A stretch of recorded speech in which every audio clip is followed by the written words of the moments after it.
Dividendes démystifiés, les 10 clés d'un paiement lucratif.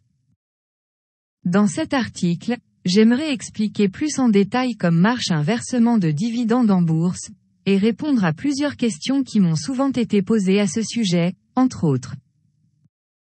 Peut-on gagner de l'argent en achetant une action juste avant qu'elle ne verse son dividende? Au cours de mes précédents articles, j'ai évoqué à plusieurs reprises le sujet de l'importance des dividendes dans votre stratégie d'investissement, ainsi que leur impact sur vos performances à long terme. Cependant, les dividendes ne sont pas importants en bourse pour les raisons pour lesquelles beaucoup semblent penser qu'ils le sont. Je vais m'expliquer plus en détail sur ce point dans cet article. Au programme, entre autres. 1. Comment marche un versement de dividendes en bourse? 2. Pourquoi on ne peut pas gagner d'argent en achetant juste avant un paiement de dividendes? 3. Pourquoi les dividendes sont des signaux boursiers importants? 4. Quand sont payés les dividendes? 5. Comment sont imposés les dividendes, et combien il vous restera post-taxe? 1. Comment marche un versement de dividendes en bourse? Lorsqu'une société vous paye un dividende en bourse à une date X ou Y, on dit que celle-ci va détacher son dividende. Cette notion de détachement est importante, car il faut bien comprendre une chose, un dividende n'est pas simplement versé, il est détaché du cours de l'action. Ci-dessous un exemple avec un détachement de dividende sur l'action Sonatel. Ici on peut constater clairement le phénomène car il s'agit d'un détachement important. Lorsque le dividende de 1500 FCFA est détaché, on voit que le cours de l'action s'ajuste aussitôt d'un montant proportionnel. C'est un phénomène qui se produit lors de chaque versement de dividendes. Et c'est pour cela que vous verrez usuellement le cours de vos actions chuter autour des dates de détachement des dividendes, d'un montant proportionnel à celui des dividendes perçus. 2. Pourquoi est-ce qu'une action chute autour de la date de versement de son dividende? Si une action conservait la même valeur au moment où elle détache son dividende, cela créerait ce qu'on appelle une opportunité d'arbitrage, c'est-à-dire d'argent facile, sans risque et sans effort. De nombreux débutants en bourse pensent que ce genre d'opération est possible car ils ne sont pas encore bien au fait du fonctionnement des marchés boursiers. Dans les faits, comme il y a cette fameuse chute de cours proportionnelle, évoquée dans le point précédent, au moment de détacher le dividende, il n'est pas possible de dégager de profits consistants en achetant juste avant, sans quoi gagner en bourse serait trop facile. Ce phénomène d'ajustement se produit car les marchés boursiers sont dits efficients, c'est-à-dire qu'ils s'adaptent en temps réel à toute nouvelle information, et qu'ils l'intègrent aussitôt dans les prix. Si vous voulez gagner de l'argent sur les marchés, il va donc falloir que vous utilisiez des méthodes un peu plus avancées. Clin d'œil. 3. Mais alors les dividendes ne servent à rien? C'est souvent le point que l'on m'oppose suite aux explications précédentes. Puisqu'en bourse le dividende est détaché du cours de l'action, pourquoi ne pas tout simplement acheter des actions qui ne paient pas de dividendes, et faire des ventes partielles sur son portefeuille lorsque l'on en a besoin? Les dividendes en bourse sont bien importants, mais pas pour les raisons pour lesquelles la majorité des gens pensent qu'ils le sont. Plus sur ce sujet dans le point suivant. 4. Les dividendes sont des signaux boursiers importants. J'ai souvent parlé dans mes précédents articles de l'importance d'investir dans des sociétés qui augmentent régulièrement leurs dividendes depuis plusieurs années, décennies si possible. Ceci n'est pas à cause du montant effectif des dividendes payés, même si cela peut avoir son importance dans le cadre d'une stratégie de rendement. Mais cela est surtout à cause du signal que cela renvoie sur la qualité des sociétés qui les paient. Pour payer des dividendes en hausse depuis plusieurs décennies, il faut un business model robuste, capable de croître à travers différents types d'environnements économiques, et de dégager un cash flow important, et en augmentation année après année. Les sociétés aussi stables et robustes en bourse sont rares. C'est pourquoi les sociétés qui augmentent régulièrement leurs dividendes ont tendance à dégager en moyenne des performances supérieures à celles qui n'en paient pas. Le critère du dividende n'est donc pas une option magique qui vous mettra de l'argent dans la poche en automatique, mais simplement un premier filtre qui peut vous permettre d'identifier plus facilement des business robustes. C'était d'ailleurs également un des critères de sélection de Benjamin Graham, mentor de Warren Buffett.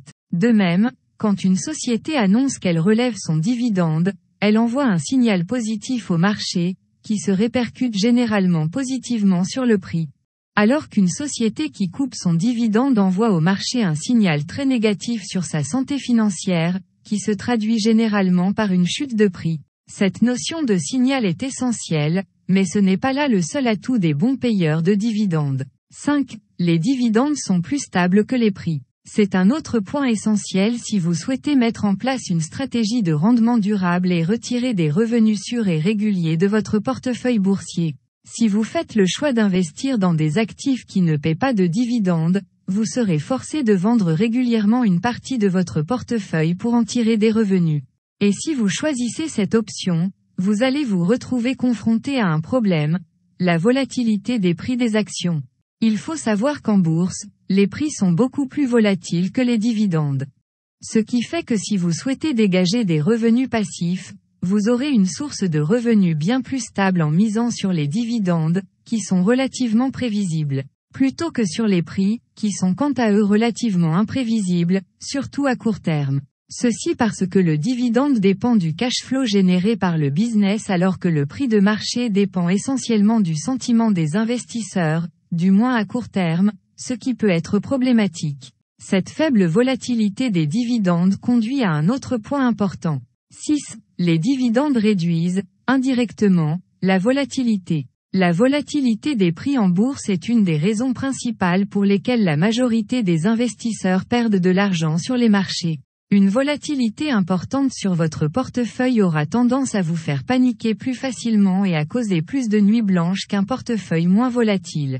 De plus, les recherches académiques ont prouvé qu'en moyenne, les actions plus volatiles ne rapportent pas plus d'argent que les actions qui le sont moins. Il y a donc a priori peu de raisons objectives de s'y risquer. Les bons payeurs de dividendes ont l'avantage d'être en moyenne moins volatiles que les actions qui n'en paient pas, ce qui est un avantage majeur en termes de tranquillité d'esprit. 7. Les dividendes sont un élément clé des rendements boursiers à long terme, sur des périodes de temps relativement courtes, et lorsque les bourses montent fortement. Il est facile de penser que 2 ou 3% de dividendes en plus ou en moins ne feront pas grande différence, surtout si vous détenez en portefeuille plusieurs actions qui sont montées de 15%, 20% ou 25%. Mais sur le long terme, le constat s'inverse. En touchant régulièrement des dividendes, aussi modestes soient-ils au départ, et en les réinvestissant ensuite pour acheter plus d'actions, qui vont elles-mêmes verser des dividendes, et ainsi de suite, les rendements générés à long terme deviennent exponentiels grâce à la magie des intérêts composés. 8. Les dividendes ne sont ni garantis, ni automatiques, ni miraculeux. En bourse, les dividendes proviennent du cash flow généré par une entreprise. Ce qui veut dire que si vous investissez dans une mauvaise entreprise, vos dividendes seront coupés, sans préavis. Payer des dividendes ne protège pas une entreprise de la faillite, des disruptions technologiques, d'un business model en fin de vie, d'un marché saturé ou de volume de vente en déclin. Pour lier ce point avec les précédents, investir dans l'univers des bons payeurs de dividendes augmente les chances de tomber sur des business models stables et robustes, mais n'est en aucun cas une garantie de réussite automatique, les performances passées ne préjugeant pas des performances futures. Investir dans une société sur le seul prétexte qu'elle paye des dividendes n'a pas de sens, et vous devez absolument maîtriser l'analyse fondamentale et la construction de portefeuille avant d'envisager le moindre achat d'actions, sous peine de vous exposer à de sévères déconvenues. C'est un point sur lequel je voulais revenir car je sais que le sujet des dividendes peut parfois être mal interprété par les investisseurs débutants. En revanche, si vous investissez dans des sociétés de qualité et qui paient des dividendes en augmentation, vous serez dans un cercle vertueux qui vous permettra de toucher des dividendes toujours plus importants année après année que vous pourrez alors réinvestir, et faire ainsi boule de neige grâce à un phénomène de double composition des intérêts. 9. Quand sont payés les dividendes en bourse? Autre question qui m'est souvent posée, quand sont payés les dividendes en bourse, et à quelle fréquence? À la BRVM, les sociétés qui versent des dividendes le font généralement une fois par an. Vous pourrez progressivement retrouver la liste des dividendes à verser sur la page suivante. 10. Comment sont imposés les dividendes? À la BRVM, l'impôt sur les dividendes est appelé IRVM, impôt sur les revenus des valeurs mobilières, et varie selon le pays de l'UEMOA dans lequel la société cotée est implantée. L'IRVM est de 12,5% au Burkina Faso, 10% en Côte d'Ivoire et au Sénégal, 7% au Mali, au Niger et au Togo, 5% au Bénin. À noter que 3 sociétés ivoiriennes, FILTISAC, Bolloré et SITAB, n'appliquent pas le taux d'IRVM de 10% mais elles affichent plutôt un IRVM très bas qui change chaque année. Ce fait s'explique par la méthode de consolidation de leurs états financiers qui atténue ce taux car en tant que société mère, elles ont des filiales qui leur rapportent des dividendes déjà soumis à l'IRVM. Conclusion. Comme nous avons pu le voir ici, si les dividendes sont une composante essentielle de vos futurs rendements à long terme, ils ne sont en aucun cas un raccourci vers des profits faciles et automatiques, et ne dispensent pas d'une analyse profonde et détaillée du business model de la société qui les distribue.